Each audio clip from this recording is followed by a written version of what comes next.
স্বাগত জানাচ্ছি যমুনা টেলিভিশনের নিয়মিত আয়োজন প্রবাসী বাংলাদেশে বিশ্বের বিভিন্ন প্রান্তে থাকা প্রবাসীদের খবরাখবর নিয়ে আপনাদের সাথে আছি আমি দেবাশিস রঞ্জন সরকার। সংযুক্ত আরব আমিরাতের একটি আসবাবপত্র তৈরির কারখানায় আগুন লেগে প্রাণ হারিয়েছেন কমপক্ষে ৩ প্রবাসী বাংলাদেশি। মঙ্গলবার শারজাহ শহরে ঘটে মর্মান্তিক এই দুর্ঘটনা। বাংলাদেশ দূতাবাসের পক্ষ থেকে নিশ্চিত করা হয় এই তথ্য। নিহতরা হলেন নোয়াখালীর সেনবাগ উপজেলার ডোমুরিয়া ইউনিয়নের মতইন গ্রামের মোহাম্মদ রাসেল পলতি, তারাবাড়িয়া গ্রামের তারেক হোসেন এবং মোহাম্মদ ইউসুফ। দূতাবাস কর্তৃপক্ষ জানায় ৩ প্রবাসীর মৃত্যুর বিষয়ে খোঁজ খবর নিচ্ছে তারা। আগুন লাগার কারণ বা আরও দগ্ধের বিষয়ে এখনও কোনো তথ্য দিতে পারেনি কর্তৃপক্ষ। লাশগুলো বর্তমানে পুলিশে হেফাজতে রয়েছে বলে নিশ্চিত করা হয়। মরদেহগুলো দেশে পাঠাতে কনস্যুলেটের পক্ষ থেকে সব ধরনের সহায়তার আশ্বাস দেওয়া হয়েছে।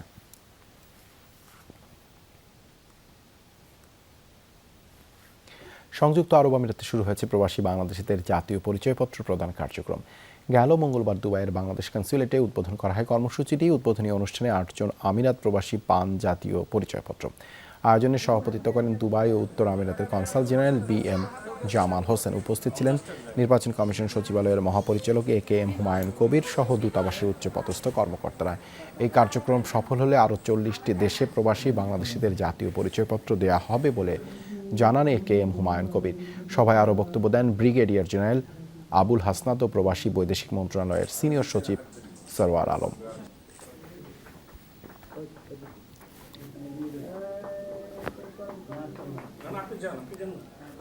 কুয়েতে প্রবাসীদের বৈধ পথে রেমিট্যান্স পাঠাতে আগ্রহী করতে অনুষ্ঠিত হয়েছে মতবিনিময় সভা। দেশটিতে অবস্থিত বাংলাদেশ দূতাবাসের উদ্যোগে করা হয় আয়োজন। সভায় অংশ নেন মানি এক্সচেঞ্জ প্রতিষ্ঠানগুলোর কর্মকর্তারা। হুন্ডি প্রতিরোধ করে কিভাবে রেমিট্যান্স বাড়ানো যায় তা নিয়ে আলোচনা হয়। অনুষ্ঠানটি পরিচালনা করেন জিহন ইসলাম। প্রধান অতিথি ছিলেন রাষ্ট্রদূত মেজর জেনারেল আশিকুজ্জামান। আরও উপস্থিত ছিলেন ব্রিগেডিয়ার জেনারেল মোহাম্মদ হাসানুজ্জামান, শ্রম মিনিস্টার আবুল হোসেন, দূতালয় প্রধান নিয়াজ মোর্শেদ, সোনালী ব্যাংক প্রতিনিধি মোহাম্মদ লুৎফর রহমান সহ বিভিন্ন সামাজিক ও রাজনৈতিক সংগঠনের নেতাকর্মীরা। স্বাগত বক্তব্যে রাষ্ট্রদূত দেশের অর্থনীতিকে আরও শক্তিশালী করতে প্রবাসীদের বৈধ পথে রেমিটেন্স পাঠানোর অনুরোধ জানান। এই নিয়ে আরও সচেতনতা বাড়াতে গণমাধ্যম কর্মীদের সহযোগিতার আহ্বানও জানান তিনি। অস্ট্রিয়ার ভিয়েনায় আয়োজন করা হয়েছে বাংলা বর্ষবরণ অনুষ্ঠান। নাদিরা শিকদারের উদ্যোগে ঘরোয়া পরিবেশে করা হয় আয়োজন। সমবেত কণ্ঠে বৈশাখের গান পরিবেশনের মাধ্যমে শুরু হয় উদযাপন। গান পরিবেশন করেন আহমেদ ফিরোজ, সাইফ মালিহা রবিন, পলিন, নামিরা, রেনেসা, আসমা ও নাইমুর রহমান। নৃত্য পরিবেশন করেন তাবি শিকদার। অনুষ্ঠানে স্বাগত বক্তব্য রাখেন অস্ট্রিয়ার বঙ্গবন্ধু পরিষদের সভাপতি রবিন মোহাম্মদ আলী। সাংস্কৃতিক পরিবেশনার শেষে ছিল ঐতিহ্যবাহী দেশীয় খাবারের আয়োজন। নতুন প্রজন্মের মাঝে দেশের সংস্কৃতিকে তুলে ধরতেই এই ধরনের উদ্যোগ বলে জানান আয়োজকরা। যুক্তরাষ্ট্রের নিউ ইয়র্কে অনুষ্ঠিত হয়েছে ওরস মাহফিল। Gausia committee Bangladesh new York শাখার উদ্যোগে করা হয় আয়োজন। ব্রুকলিন চট্টগ্রাম সমিতির ভবনে আয়োজিত মাহফিলের সভাপতিত্ব করেন আলহাজ মাহবুব রহমান। পরিচালনা করেন আয়োজক সংগঠনের সাধারণ সম্পাদক সৈয়দ মইনুল হক। প্রধান অতিথি ছিলেন গাউসিয়া কমিটির উপদেষ্টা আলহাজ আনোয়ারুল আল কাদেরি ও মাওলানা নুরুন নবী ফারুকি। আলোচনায় অংশ নেন হাফেজ মাওলানা ওয়াসিম সিদ্দিকী, আলহাজ কবির আহমেদ, শেখ মোস্তফা কামাল ও শফিউল আজম কুরাইশি সহ সংগঠনের সদস্যরা। গাউসিয়া কমিটির পক্ষ থেকে প্রবাসীদের নিয়ে প্রতি মাসে কোরআন ও হাদিস বিষয়ক আলোচনার আয়োজন করা হয়। যুক্তরাজ্যের ওল্ড হ্যামে আয়োজন করা হয়েছে ঈদ পুনর্মিলনী উৎসব। দিরাই সাল্লা কালচারাল অ্যান্ড ওয়েলফেয়ার অ্যাসোসিয়েশন ইউকের উদ্যোগে ওল্ড হ্যামের এম্পায়ার ব্যাংকুইটি হলে করা হয় আয়োজন। দেশটির বিভিন্ন শহর থেকে প্রবাসীরা যোগ দেন মিলন মেলায়। শিশু কিশোরদের জন্য ছিল চিত্রাঙ্কন প্রতিযোগিতা। অনুষ্ঠানে সভাপতিত্ব করেন সংগঠনের সভাপতি খালেদ রেজা খান। পরিচালনা করেন সাধারণ সম্পাদক শাহিন মিয়া। অতিথি হিসেবে উপস্থিত ছিলেন ওল্ড হ্যাম কাউন্সিলের সাবেক মেয়র কাউন্সিলর আব্দুল জব্বার, নজরুল ইসলাম, জামাল উদ্দিন, মিজানুর রহমান মিজান, ফয়সর চৌধুরী, শাহরিয়ার খোকন ও মোশাররফ হোসেন লিটন। পুরস্কার বিতরণের মধ্যে দিয়ে শেষ হয় উৎসব। অবহেলিত দিরাই সাল্লার অসহায় মানুষদের সহযোগিতায় দীর্ঘদিন ধরেই কাজ করছে সংগঠনটি।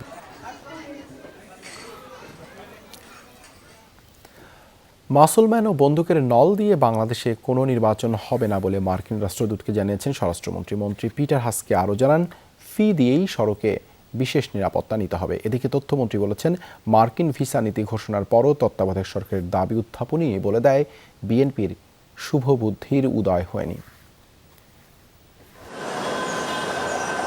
বাংলাদেশে গ্রহণযোগ্য নির্বাচনের শর্তে ঘোষিত নতুন মার্কিন ভিসা নীতির বিষয়ে জানাতে স্বরাষ্ট্র মন্ত্রণালয়ের রাষ্ট্রদূত পিটার হাস। স্বরাষ্ট্রমন্ত্রীর সাথে প্রায় 1 ঘন্টা বৈঠকে ভিসা নীতি নিয়ে সরকারের প্রতিক্রিয়া জানতে চান তিনি। জবাবে স্বরাষ্ট্রমন্ত্রী জানান, ভিসা দেয়া না দেয়া কোনো একটি দেশের অভ্যন্তরীণ বিষয়, তবে অবাধ ও সুষ্ঠু নির্বাচনের বিষয়ে দুই দেশই একমত। সরকারও চায় গ্রহণযোগ্য নির্বাচন। আমরাও বিশ্বাস করি যে দেশে একটা সুন্দর ইলেকশন হোক, কোনো রকম মাসলম্যানের অভ্যুত্থান নয় কিংবা বন্দুকের নল নয়, মানুষের ম্যান্ডেট নিয়েই একটা ইলেকশন হোক। আমরাও সেটা চাই, সেটাও তাকে স্পষ্ট আমরা জানিয়ে দিয়েছি যে আওয়ামী লীগ কখনো ষড়যন্ত্রে বিশ্বাস করে না। মার্কিন যুক্তরাষ্ট্র এটাও স্পষ্ট করেছে তত্ত্বাবধায়ক সরকারের প্রতি তাদের কোনো সমর্থন নাই। তারা একটি সুষ্ঠু অবাধ নিরপেক্ষ নির্বাচন হোক, স্বচ্ছ নির্বাচন হোক, সেটিই চায়। বিএনপি মহাসচিবের বক্তব্যে মনে হচ্ছে এগুলোর পরও তাদের কোনো শুভবুদ্ধির উদয় হয় নাই। তারা আগের মতো জ্বালা পোড়াও রাজনীতি, নির্বাচন প্রতিহত করা, বর্জন করার রাজনীতি থেকে সরে আসতে পারছে না। সড়কে 4 দেশের রাষ্ট্রদূতের বিশেষ প্রোটোকল কেন হঠাৎ তুলে নেওয়া হলো তাও মন্ত্রীর কাছে জানতে চেয়েছিলেন পিটার হাস। স্বরাষ্ট্রমন্ত্রী জানিয়েছেন, নতুন নিয়মে ফি দিয়েই নিতে হবে বিশেষ প্রোটোকল। অ্যাম্বাসেডর তিনি বলছিলেন যে হঠাৎ করে উঠিয়ে নেওয়া হয়েছে। আমরা বলছি হঠাৎ করে উঠিয়ে নিয়ে আমরা এটা ডিসিশন নিয়ে আমরা ওয়েল ইকুইপড একটা বাহিনী তৈরি করেছি, সেটাই তাদের প্রোটেকশনে থাকবে। তাদের হয়তো একটু বোঝার ভুল হচ্ছে, সেগুলি আমরা তাদেরকে বোঝানোর চেষ্টা করেছি। তারা বলছেন যে আমাদেরকে কিছু সময় দেন, আমরা যে আবেদনটি করলে এটা আমরা দেখব যে তোমাদের কোনোখানে সিকিউরিটি ল্যাকিং আছে কিনা। অবশ্যই পে করে নিতে হবে, এটাই আমরা জানিয়ে দিয়েছি।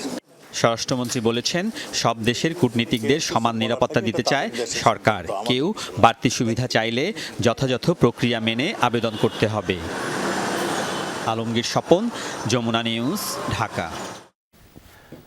মাসলম্যান ও বন্দুকের নল দিয়ে কোনো নির্বাচন হবে না বলে মার্কিন রাষ্ট্রদূতকে জানিয়েছেন স্বরাষ্ট্রমন্ত্রী আসাদুজ্জামান খান। এ সময় ফি দিয়ে সড়কে বিশেষ নিরাপত্তার সিদ্ধান্ত জানানো হয় তাকে।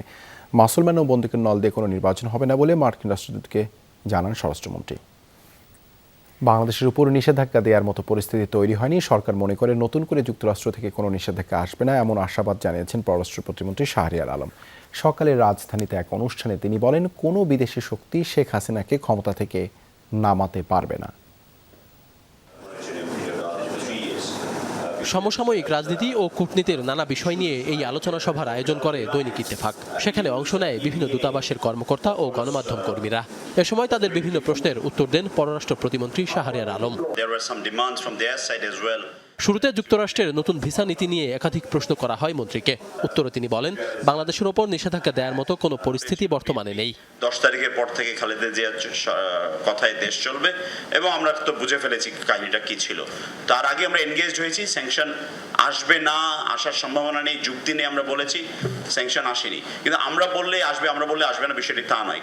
আর এই দফাতে আপনারা জিজ্ঞেস করেছেন স্যাংশন, আমরা বলেছি আমরা কোনো যুক্তি দেখি না এবং স্যাংশনও কিন্তু নেই। যেটা দেওয়া হয়েছে new visa policy, it's far from sanction. Shahriar Alam বলেন, আসন্ন জাতীয় নির্বাচন সুষ্ঠু করার দায়িত্ব সবার, তবে তত্ত্বাবধায়ক সরকারের অধীনে নির্বাচনের সুযোগ নেই বলেও মন্তব্য করেন প্রতিমন্ত্রী। All the other parties, apart from the party who is running the government, Bangladesh Awami League, the other party needs to be equally committed for a free and fair election. Now, demanding still something that we have done away with, it's done and dusted.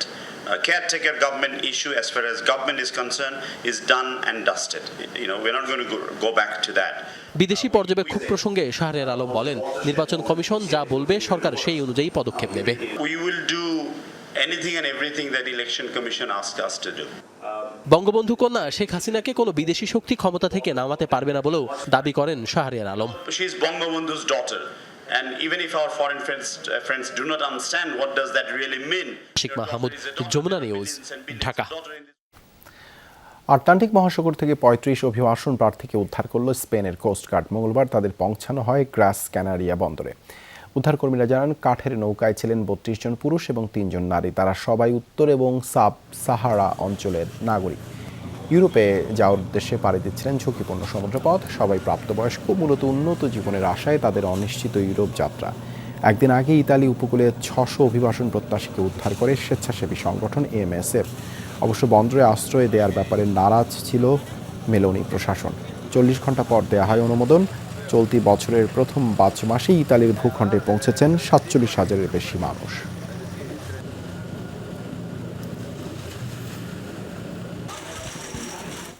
আগামী 15 দিনের মধ্যেই মণিপুরে চলমান সংকটের গ্রহণযোগ্য সমাধান আসবে। মঙ্গলবার রাজ্যটিতে সফররত কেন্দ্রীয় স্বরাষ্ট্রমন্ত্রী অমিত শাহ দেন এই প্রতিশ্রুতি।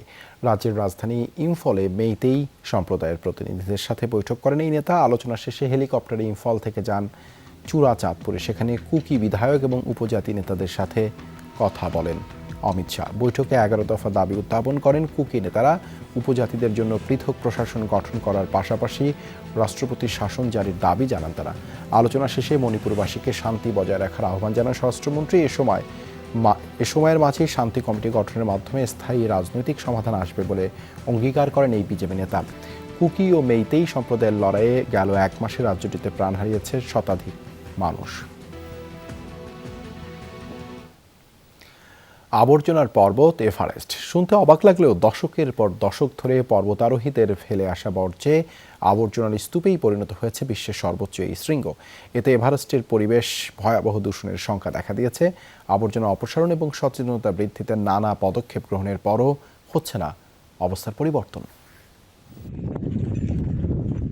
পাড়া মহল্লার ভাগাড়ের চিত্র নয়, এই দৃশ্য বিশ্বের সর্বোচ্চ শৃঙ্গ মাউন্ট এভারেস্টের চতুর্থ বেস ক্যাম্পের। নেপাল অংশে পর্বতারোহীদের ফেলে যাওয়া শত শত কেজি বর্জ্যে দূষিত বরফে ঢাকা প্রান্তর। কয়েক দশক ধরে বাণিজ্যিক আরোহণের কারণে এভারেস্ট পরিণত হয়েছে আবর্জনার পাহাড়ে। মানব বর্জ্যের সাথে হাজার হাজার ক্লাইম্বারের ফেলে যাওয়া জুতা, তাঁবু, অক্সিজেন সিলিন্ডার কি নেই সেখানে। শুধু এভারেস্ট নয়, এই দুরবস্থা হিমালয় রেঞ্জ জুড়ে 8000 মিটার পর্বতের সবগুলোতেই আবর্জনা জমেছে। পরিমাণ এতটাই বেশি যে একে পৃথিবীর সবচেয়ে উঁচু ভাগাড়ও বলা হচ্ছে। বর্জ্য পরিষ্কারে কয়েক বছর ধরে মৌসুমী অভিযান চালাচ্ছে নেপাল সরকার। চলতি বছরের প্রথম 5 মাসেই 13 টন বর্জ্য অপসারণ করেছে কর্তৃপক্ষ। অবস্থা বেগতিক দেখে ব্যক্তি উদ্যোগে আবর্জনা পরিষ্কারে নেমেছেন শেরপারা, যাদের অন্যতম তেনজিন শেরপা। একাই 200 কেজি বর্জ্য সরানোর পাশাপাশি সচেতনতা বাড়াতে সামাজিক মাধ্যমে সরব হয়েছেন তিনি। এখন পর্যন্ত 2 নম্বর ক্যাম্পে 200 কেজি ময়লা নামিয়ে আনতে সক্ষম হয়েছি, কিন্তু এবার আবর্জনার পরিমাণ আরো বেশি। পর্বতারোহীদের উদ্দেশ্যে বলতে চাই, যদি আপনারা ব্যবহৃত ময়লা বহন করতে না পারেন, আপনাদের এভারেস্টে আসার কোনো দরকার নেই। ট্রেকিং এ পর্বতারোহীরা যে বর্জ্য ফেলেন তা ঠেকাতে কর্তৃপক্ষের কাছে আরোহণের আগে $4000 জমা রাখার নিয়ম রয়েছে। আবর্জনা নিয়ে আসলে তবেই ফেরত দেওয়া হয় অর্থ। তবে এত সব বিধিনিষেধেও অবস্থার উন্নতি হচ্ছে না। কর্তৃপক্ষ বলছে অধিকতর উচ্চতার ক্যাম্পগুলো পর্যবেক্ষণে রাখা কঠিন। বিশেষজ্ঞরা সতর্ক করে বলেছেন, বৈশ্বিক উষ্ণতার কারণে গলছে এভারেস্টের হিমবাহ। এতে দশকের পর দশক ধরে বরফের নিচে চাপা পড়া আবর্জনা, এমনকি পর্বতারোহীদের মরদেহও বেরিয়ে আসতে পারে। প্রিয়াঙ্কা চক্রবর্তী, যমুনা নিউজ। এই ছিল প্রবাসী বাংলাদেশে এতক্ষণ সাথে থাকার জন্য ধন্যবাদ সবাইকে।